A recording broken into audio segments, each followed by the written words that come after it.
What is going on, everybody? Look, I am pretty pumped about what's in this box. Ecstatic would actually probably be a better word. This is something I've actually been wanting for a long time, and it's here now. Before we get into this box, I just want to say thank you so much to Franimal.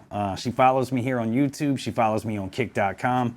And has been on my live streams for a long time. That was until YouTube got funky and all of a sudden the people who wanted to be around didn't even know I was around. So as a reminder, check your notification settings. The easiest way to do it is unsubscribe, resubscribe, and it'll give you the option. Let's unbox this bad boy.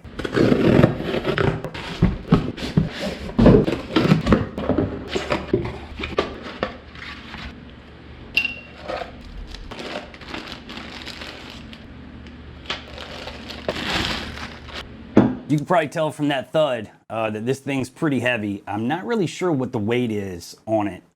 You can Google it if you care. But I love the design of this microphone. It's been a industry standard for a long time. The Shure SM7B goes back a long ways. Not only is this used in like broadcast settings for radio or podcasts or live streaming even. You can find these in a lot of multi-million-dollar studios where bands are actually dropping tracks and the lead singer is using this for vocals. It's that versatile. Just look at the difference here, right?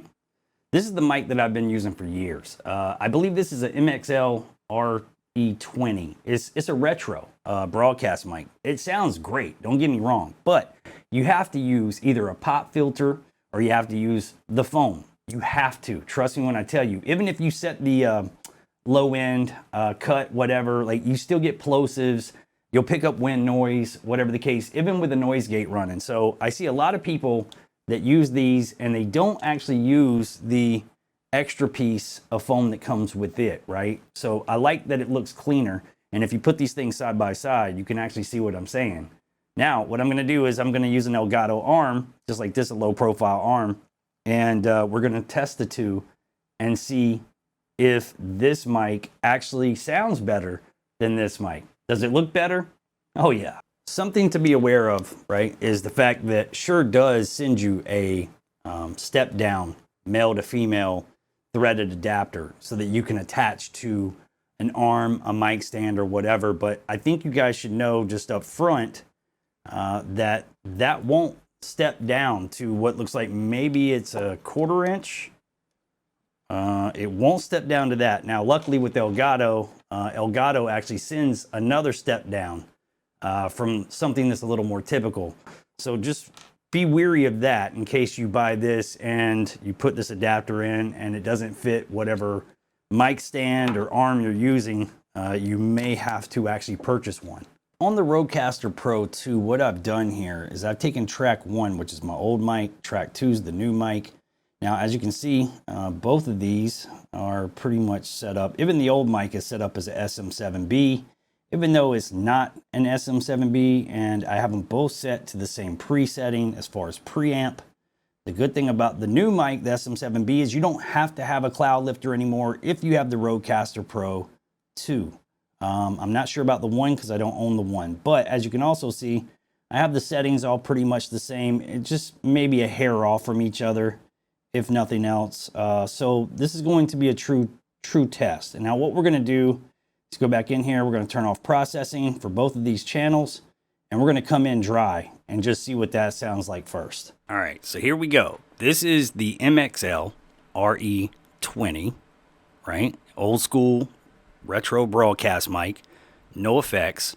We are running in on the SM7B processor from Rode, and we're at 54 dB. Okay, so let's switch over.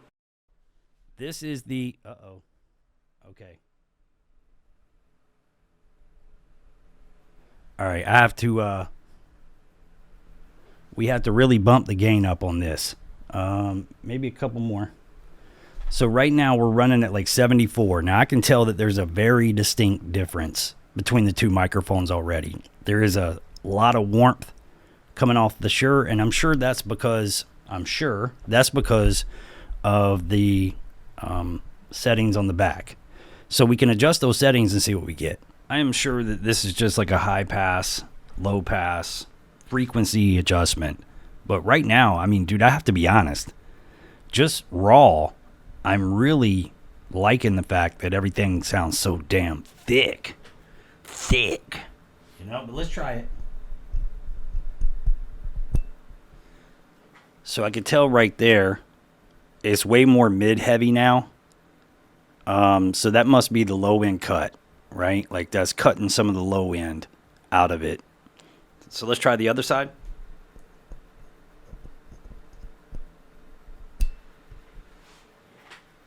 I could hear, yeah.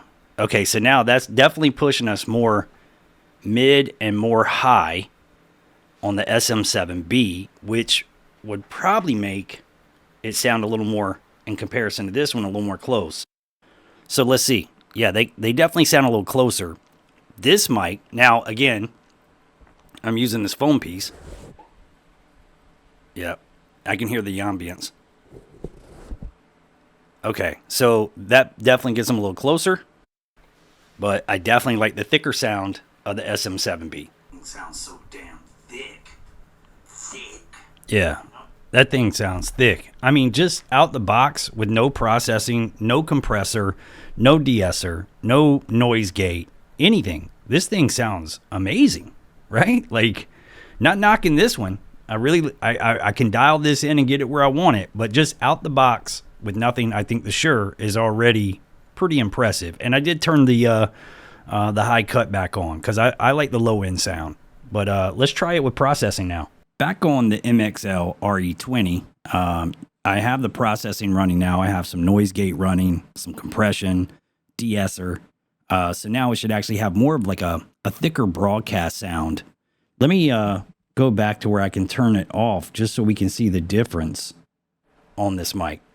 You can hear all the open air just came in. Obviously, I lost my bottom end. Let's turn it back on.